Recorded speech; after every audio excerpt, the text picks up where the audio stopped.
तो बच्चों, इस वीडियो में हम स्टार्ट करने वाले हैं क्लास 12 फिजिक्स का जो चैप्टर नंबर 1 है, जिसका नाम है विद्युत आवेश तथा क्षेत्र, और इंग्लिश में कहते हैं इलेक्ट्रिक चार्ज एंड फील्ड। तो इस वीडियो में हम जानेंगे कि विद्युत या इलेक्ट्रिसिटी क्या होती है। इसके बाद जानेंगे हम आवेश, आवेश क्या होते हैं, आवेशों के प्रकार और आवेशों के गुण, ये सब हम सीखने वाले हैं। तो चलिए वीडियो को स्टार्ट करते हैं। मैं हूं श्रीधर आचार्य। तो अब हम समझते हैं क्या विद्युत या इलेक्ट्रिसिटी। देखिए, यदि हम एक स्केल को सूखे बालों से रगड़ने के बाद कागज के छोटे छोटे टुकड़ों के पास लेके जाएंगे तो वो कागज के छोटे छोटे टुकड़े स्केल की ओर आकर्षित होने लगते हैं। ठीक है, ऐसा एक्सपेरिमेंट आप भी कर सकते हैं। या फिर आपने देखा होगा ठंड के दिनों में जब हम शॉल को लपेटते हैं या शरीर से अलग करते हैं तो उससे चट चट की आवाज आती है। या आप अंधेरे कमरे में, ठीक है, ऊनी कपड़े को ऐसे ऐसे फ्रिक्शन करके देखोगे तो उससे आपको चिंगारी या स्पार्कल निकलती हुई दिखाई देगी। ये सब क्या है? ये सब विद्युत तो है। ठीक है, इसी को तो बोलते हैं ये इलेक्ट्रिसिटी। लेकिन यहाँ पे अंतर ये है कि ये जो इलेक्ट्रिसिटी है ये चालक तार में प्रवाहित नहीं होती। ठीक है, सबसे पहले हम इसको परिभाषित कर दें। उस ऊर्जा को जिसके कारण किसी पदार्थ में हल्की या सूक्ष्म वस्तुओं को आकर्षित करने का गुण उत्पन्न होता है उसे हम कहते हैं विद्युत। क्योंकि ये विद्युत रगड़ने या घर्षण के कारण उत्पन्न हुई है, इसलिए इसको हम कहते हैं क्या? घर्षण विद्युत। अब चूंकि ये विद्युत तार में तो बह नहीं रही, अगर ये विद्युत तार में बहती तो धारा विद्युत बोलते, स्वाभाविक बात है। लेकिन ये तार में तो बह नहीं रही, इसलिए इसको हम बोलते हैं क्या? स्थिर वैद्युत बोलते हैं। ठीक है, जो विद्युत तार में बहती वो अलग होती है, उसको धारा विद्युत कहते हैं। उसमें हमें उपकरण लगाने होते हैं जैसे बैटरी वगैरह। यहाँ की जो विद्युत होती है इसको हम बोलते हैं क्या? Static electricity. ठीक है, स्थिर वैद्युत। ठीक है, वह विद्युत जो एक स्थान से दूसरे स्थान तक प्रवाहित ना हो, ठीक है, उसको हम क्या बोलते हैं? स्थिर वैद्युत बोलते हैं। ठीक है, चलिए तो अब हम समझते हैं विद्युत आवेश, और इंग्लिश में कहते हैं इलेक्ट्रिक चार्ज। परिभाषा आपके सामने है। विद्युत आवेश प्राथमिक कणों, ठीक है, किसी भी पदार्थ के जो प्राथमिक कण क्या कहलाते हैं? प्रोटॉन, इलेक्ट्रॉन कहलाते हैं। तो प्राथमिक कणों आदि का क्या है? एक आंतरिक गुण है। क्या है? एक आंतरिक गुण है। आंतरिक गुण को इंग्लिश में कहते हैं क्या? इंट्रिंसिक प्रॉपर्टी है। और इस आवेश को हमेशा किससे? क्यू से प्रदर्शित किया जाता है। ठीक है, कैपिटल क्यू से भी प्रदर्शित कर सकते हैं और स्मॉल क्यू से भी प्रदर्शित किया जा सकता है। तो ये हो गई परिभाषा। ठीक है, अब देखते हैं आवेशों के गुण। तो पहला गुण देखिए, यह एक अदिश राशि है। ठीक है, विद्युत आवेश एक अदिश राशि होती है जिसके पास परिमाण तो होता है, मतलब मान तो होता है कि कितना आवेश, लेकिन उसके पास कोई डायरेक्शन, कोई दिशा नहीं होती। तो पहला गुण क्या हो गया? विद्युत आवेश एक अदिश राशि होती है। दूसरा होता है इसका सूत्र। देखिए, विद्युत धारा को हम किससे दर्शाते हैं? आई से, और आई बराबर होता है कितना? Q upon T। ठीक है, अब यहां पर देखिए आवेश को भी मैंने 2 मिनट पहले बताया किससे दर्शाते हैं? कैपिटल Q से। तो Q बराबर हम जब करेंगे तो ये हो जाएगा कितना? I, और इंटू हो जाएगा T। यहाँ Q का मतलब क्या है? Q का मतलब आवेश है, I का मतलब विद्युत धारा है, और T का मतलब क्या होता है? समय होता है। ठीक है, तो इसका मतलब आवेश का जो सूत्र होता है वो होता है Q बराबर IT। अगला गुण होता है आवेश का SI मात्रक क्या होता है? कूलाम होता है। ठीक है, जैसे बल का मात्रक क्या होता है? न्यूटन होता है, याद है आपको। विद्युत धारा का मात्रक एम्पियर होता है।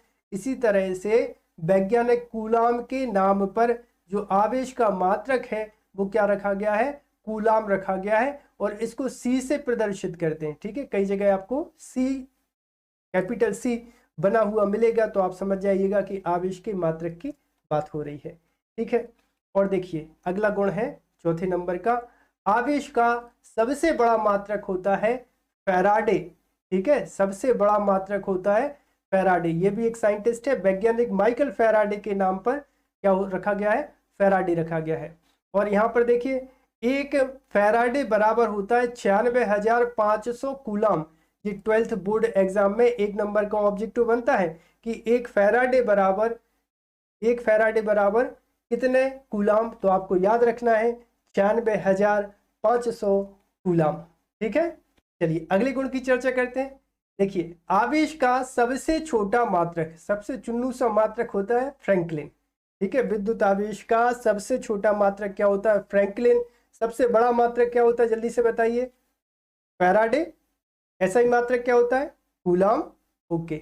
और आवेश का जो विमेय सूत्र बनता है बच्चों, वो बनता है AT। देखिए, यहाँ पर आप 11th क्लास में सीख के आए होंगे, वैसे हम एक बार और बता दे रहे हैं। यहाँ पे Q बराबर अभी आपने सीखा कितना होता है? I इंटू T बताया। अब यहाँ पर I का मतलब क्या होता है? विद्युत धारा। तो विद्युत धारा को हम प्रदर्शित करते हैं A से और समय को प्रदर्शित करते हैं T से। तो इस तरह से इसका जो सूत्र बनेगा वो कितना बना? AT बना। तो आवेश का जो डायमेंशनल फॉर्मूला होता है वो AT होता है। ठीक है, अगला गुण देखिए, इलेक्ट्रॉन और प्रोटॉन पर दोनों पर समान किंतु विपरीत आवेश होता है। देखिए, इलेक्ट्रॉन पर जो आवेश होता है वो होता है Q बराबर -1.6 इंटू 10⁻⁻19 कूलाम होता है। ठीक है, एक इलेक्ट्रॉन का आवेश इतना होता है। और जो प्रोटॉन होता है, आवेश तो इतना ही होता है, बस यहाँ क्योंकि जो माइनस है इसकी जगह क्या आ जाएगा? प्लस हो जाएगा। तो इलेक्ट्रॉन और प्रोटॉन दोनों पर समान किंतु विपरीत आवेश होता है। ओके, अगला क्या है? एक इलेक्ट्रॉन के आवेश को मूल आवेश कहते हैं। ये भी एक नंबर का ऑब्जेक्टिव बनता है क्लास 12 फिजिक्स में, मेरी बात याद रखिएगा। तो एक इलेक्ट्रॉन के आवेश को मूल आवेश कहते हैं और इस मूल आवेश का जो मान होता है वो होता है कितना? 1.6 इंटू 10⁻⁻19 कूलाम होता है।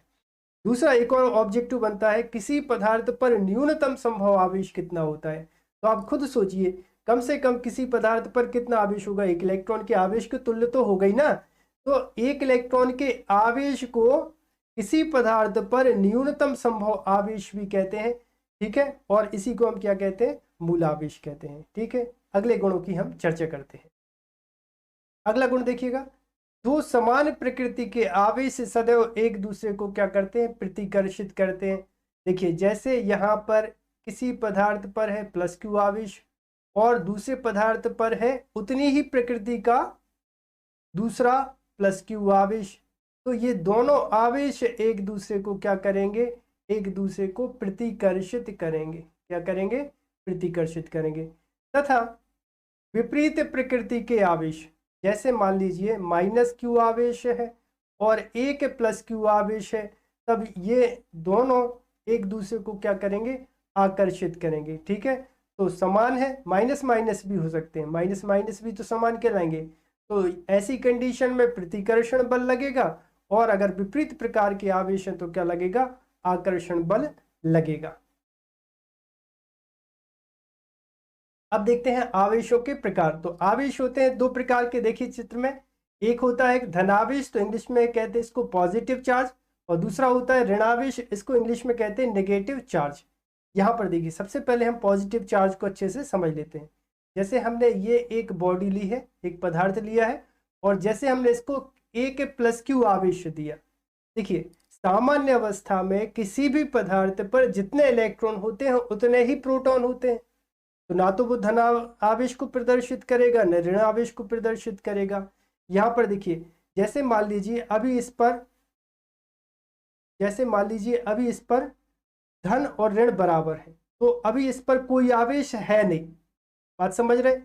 अब जब इससे एक इलेक्ट्रॉन निकाला जाता है, मान लीजिए इससे एक इलेक्ट्रॉन को हमने निकाल दिया, माइनस से प्रदर्शित कर रहे हैं, तो इसका मतलब क्या होता है कि इस पर एक प्लस आ गया।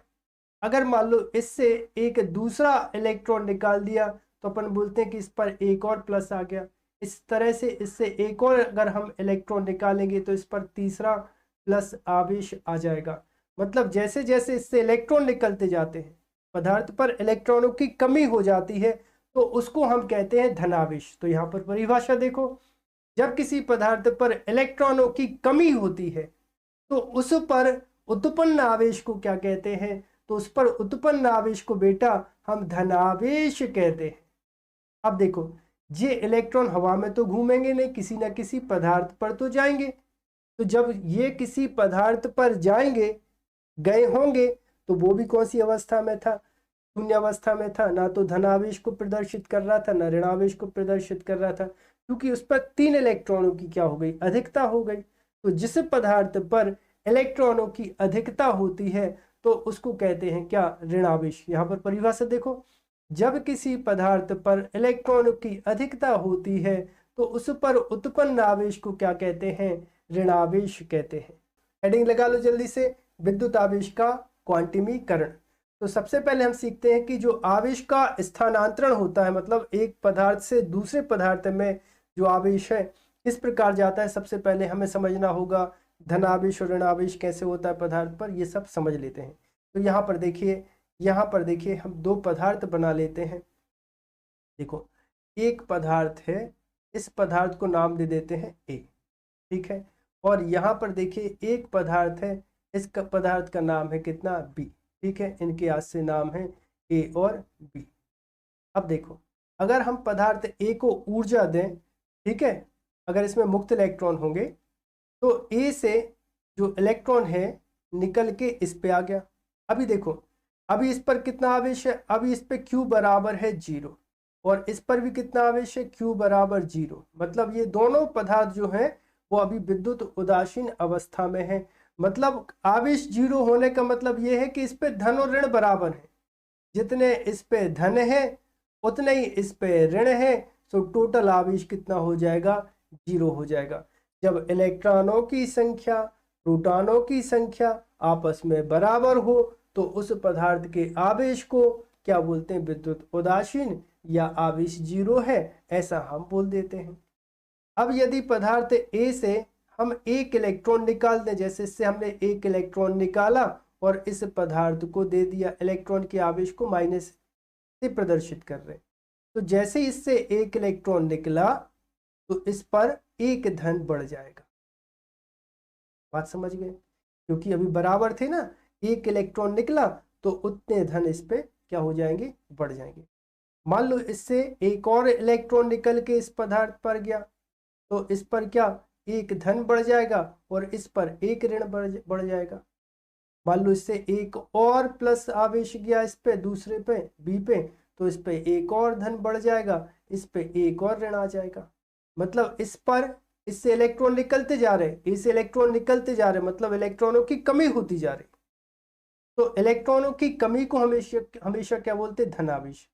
इलेक्ट्रॉनों की कमी को धन आवेश कहते हैं, ठीक है। तो आज से दिमाग में बिठा लो कि जब कभी किसी पदार्थ पर इलेक्ट्रॉनों की कमी होगी तो उसको बोलेंगे धन आवेश।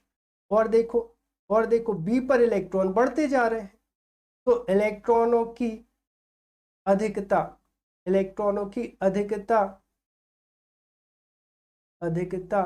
ऋण आवेश को प्रदर्शित करती है, ठीक है। सीख गए, जब कभी किसी पदार्थ पर इलेक्ट्रॉनों की कमी होगी तो उसको धनावेश बोलेंगे, जब किसी पदार्थ पर इलेक्ट्रॉनों की अधिकता होगी तो उसको क्या बोलेंगे, ऋण आवेश बोलेंगे, ठीक है। तो यहाँ पर ये बात आप अच्छे से सीख गए हैं। ओके, अब आगे देखो,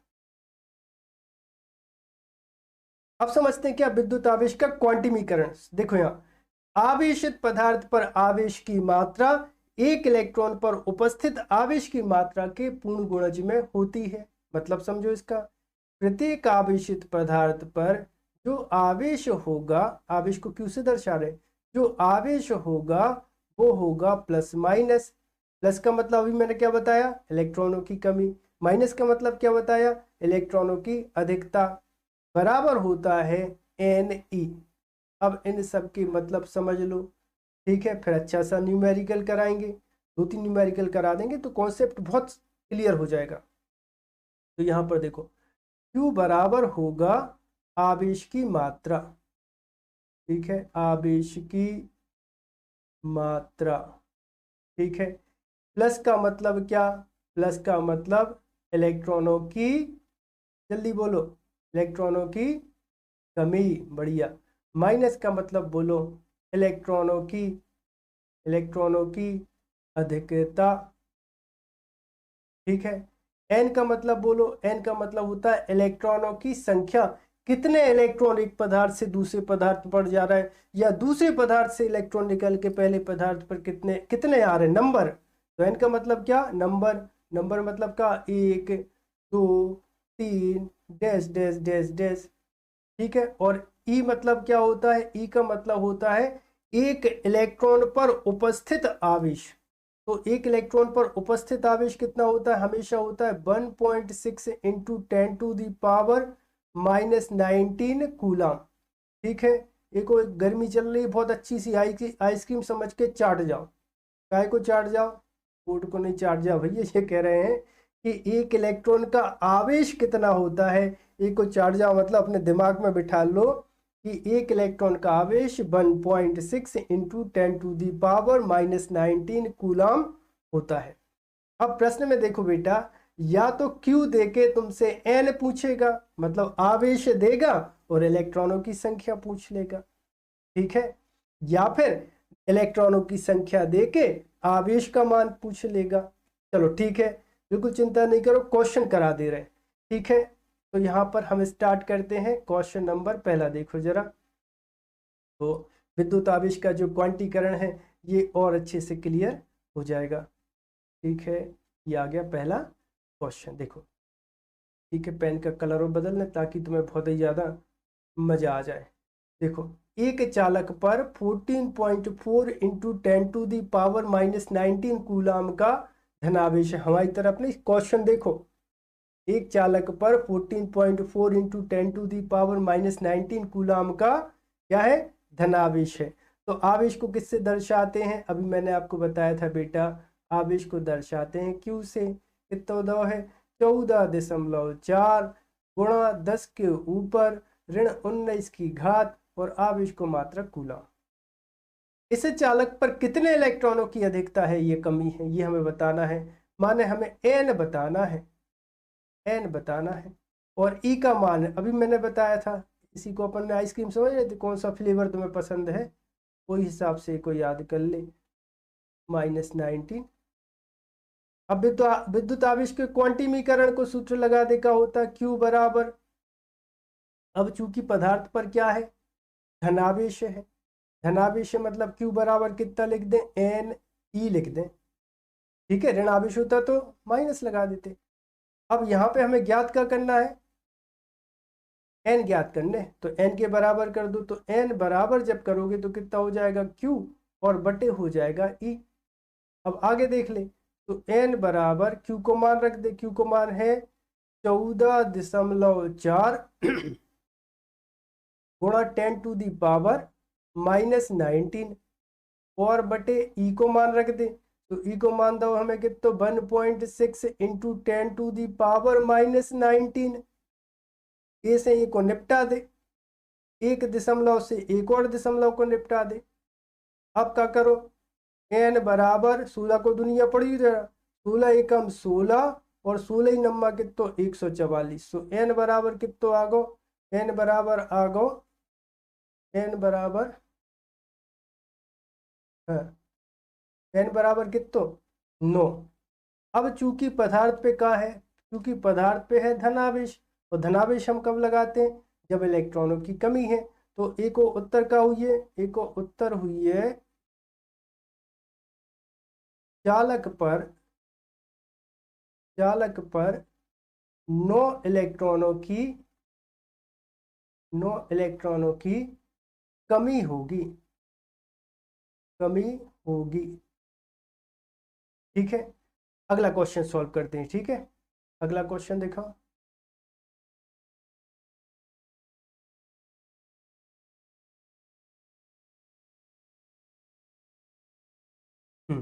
तो ये आ गया दूसरा क्वेश्चन, एक कूलम आवेश में कितने इलेक्ट्रॉन होते हैं ये हमें ज्ञात करना है। मतलब क्या ज्ञात करना है, हमें N बराबर ज्ञात करना है कितने कूलम, कितने इलेक्ट्रॉन, और दिया का है एक कूलम आवेश अपन को दिया है। तो आवेश को किससे दर्शाते, Q से। तो Q बराबर लिख दे 1 कूलम। एक इलेक्ट्रॉन को मान तुम्हें पता ही है, Q बराबर कितना लिख दे, NE। N के बराबर कर दो, सो N बराबर कितना हो जाए Q बटे हो जाए E। Q को मान कितो 1, एक इलेक्ट्रॉन का आवेश रख दो, कितना होता है बेटा 1.6 इंटू 10⁻⁻19। ठीक है, थोड़ा और सॉल्व कर दे, दशमलव हटा दे तो जो हो जाए कितो ऊपर हो जाए 10 बटे हो जाए कितो 16 और 19 को ऊपर लेके आओ सो जो हो जाए धन के 19। तो एक काम और करो, तो एन बराबर कितो लिख दें, ये 19 है 10, एक और दे दे 10 धाम हो जाए 100 बटे कितने हो जाए 16 गुणा हो जाए 10 के ऊपर कितने की घात 18 की घात। फिर देखो दुनिया पढ़ो 16 एकम 16 और 16 छीन 96। ठीक है, तो 100 में से 96 गए सो कितने बचे, 100 में से 96 गए सो बचे 4, दशमलव लगा दे सो गए 40, सो 16 दूनी 32। ठीक है, सो 40 में से 32 गए सो कितने बचे 8, सो हो गए 80, तो 16 पंचे कितने हो गए 80। तो एन बराबर कितना होगा 6.25 गुणा 10 के ऊपर 18 की घात। इलेक्ट्रॉन है सो संख्या का मात्रक होता नहीं है। ठीक है, तो समझ गए, एक कूलम आवेश में इलेक्ट्रॉनों की संख्या का मान होता है 6.25 इंटू 10⁻18। ठीक है, एक नंबर का ऑब्जेक्टिव बनता है क्लास 12 फिजिक्स में। ठीक है, अगला क्वेश्चन देख ले, एक और सोल्व करा दे रहे। यहाँ पर देखो, एक चालक में 100 इलेक्ट्रॉनों की कमी है, एक चालक में 100 इलेक्ट्रॉनों की कमी है, माने 100 का हो गई संख्या, संख्या को हम दर्शाते हैं काय से एन से, सो एन बराबर कितना होगा 100 इलेक्ट्रॉनों की कमी है। उस पर आवेश की मात्रा बताने, तो क्यू बराबर हम बता दें, संज्ञा का बताने, संज्ञा की प्रकृति भी बताने कि धनावेश है कि ऋणावेश है। चलो ठीक है, ई को मान का है, ई को मान 1.6 इंटू 10⁻⁻19 कूलम, बार बार इसे लिख रहे दिमाग में बैठ जाए। ठीक है, अच्छा कईयों को याद है, चलो तो ठीक है, फिर तो कोई बात नहीं, तो कोई बात नहीं। अब यहाँ पे क्यू के बराबर कर दो, क्यू के बराबर कितना करोगे, क्यू बराबर एन ई मान रख दे, क्यू बराबर एन को मान कितना 100। ठीक है, ई को मान कितना 1.6 इंटू 10⁻⁻19।